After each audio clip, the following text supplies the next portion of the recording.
Creating a budget might seem straightforward while trying to manage your finances. However, traditional budgeting methods can really cause a drawback.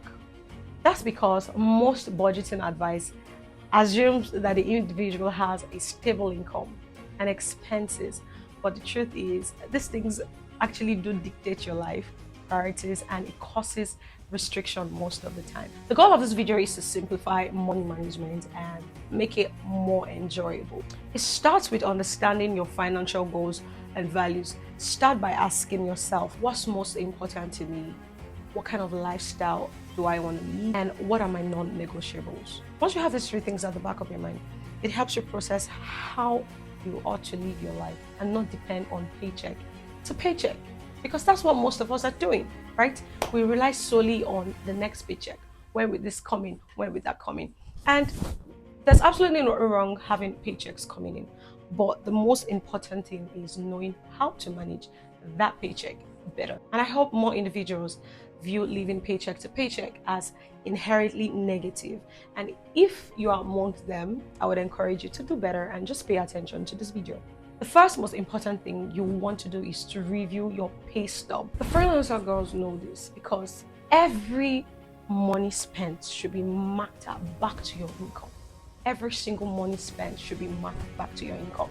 I usually used to have this bad habit where I have like a different account, and in that particular account I just take out money, check in to see what I was actually using my money for, or to see what the account balance was like. So it was like, I'm not bothered about how much is here. It was only a matter of time before I realized that I was taking money from my savings account and putting it into that account where I was just spending without actually checking how much I was spending or what I was using the money for. Because in my head, what I thought I was doing was, because I had a different account for saving, that I was supposed to spend that money without like proper checks and balances. It would come back to bite you. That's all I can say. It would come back to bite you. So if you're a girly or a freelancer, you have multiple streams of income and you might not be able to keep track. I can tell you for a fact that from trying to keep track of how much comes into your account, you're already making headway. The second one is check on automatic transfers and payments. And please, I'm not talking about your Netflix sub or your monthly subscription. So what I mean is this: I have my salary account, and what I do every month is, I don't even have to do it because it's automatic here. So a certain percentage is transferred to another account where I do not readily have access to it for savings. So you want to do that so you don't go through the hassle of doing it every month. It was simple with my bank. I just had to go to the bank, fill up a form, and every single month a certain percentage was going to this, was going to that, and it was very easy. So automating my savings and investment has to be one of the most helpful changes that I've made in terms of my financial wellness. And the truth is, the less time and the less thought we put into this action, the more likely they are to stick over time. The fourth one is find a job for every dollar. Find a job for every dollar. Sometimes it's called zero-based budgeting.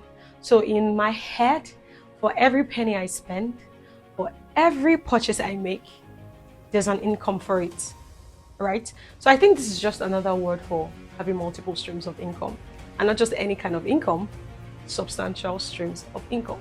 So for instance, if I have to go on vacation, or I have to have like a sit out or a fun day with my friends, I already know that this money is coming from somewhere. If you do not know, I am a project manager. I am into events and I also create videos. So you see all those things that I have going on the side? Yeah, gives you an idea of how this money comes in. It doesn't have to be like huge sums. And then I have investments as well. It doesn't have to be like huge sums. I could do a deal and I get credited with, let's say 50K. And out of that 50K, I know that a certain percentage will go into savings. So you need to know, I said this at the beginning of the video, that for whatever money comes in, a certain percentage should go to savings. You have to save, invest or save. So yeah. So once I've saved that, I know that whatever is left, I'm gonna have fun with my girls, or I'm gonna get this, or there is an income for every dollar that I spend, basically. The fourth one is checking with financial advisors So this might be foreign to you, but trust me, with time you get the hang of it. For instance, I have an account officer and I also have someone in the bank that helps with investing, shares, and all of that. So you might not have all the necessary information or even the right information as regard investment, but there are professionals, there are people who understand the market better, and they definitely would help you and advise you on what to do. You might not want to call them every time your money comes in, but you know, having them on the line, your personal line, would really, really help. I don't think I have spoken to my financial advisor since last year. I think November. That was the last time, and that was the last time. But I'm informed if there are any sort of, let's say, investment or something that I think, okay, I want to get into, and I'm not really, really sure. What I do is I put a call across, she analyzes it and she tells me, okay, go ahead, this is good, or this is what you should do. One is think long term. And this is like a sub to my past self. I remember when I would only save for a month, like literally the month. Whatever I earned in, say for instance, whatever I earned in January, in my head, okay, this just has to take me through January, and I will spend till the last penny. But that was so harmful. I did not even realize how harmful it was.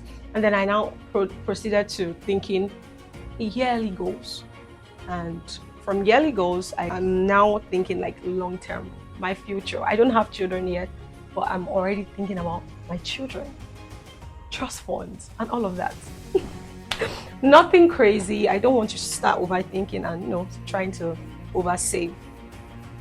But yeah, I'm just giving you an idea of how I think when it comes to money. So right now I'm thinking long term. Be sure you're thinking about taxes and expenses with every flow. You want to keep an eye on where your money is going to, vacation you want to have at the end of the year. You see, long term, right? Or even, I have a friend that started planning our vacation, I think January of last year or this year. So imagine if she was short-sighted. I don't think that trip that she has planned for this year would have worked. Plan long term and think about your future, and you will thank me later. Thank you guys for watching my video. Please, if you're not subscribed to this channel, please click on the subscription link here, like, and also share. And I'll see you guys in the next one. Bye.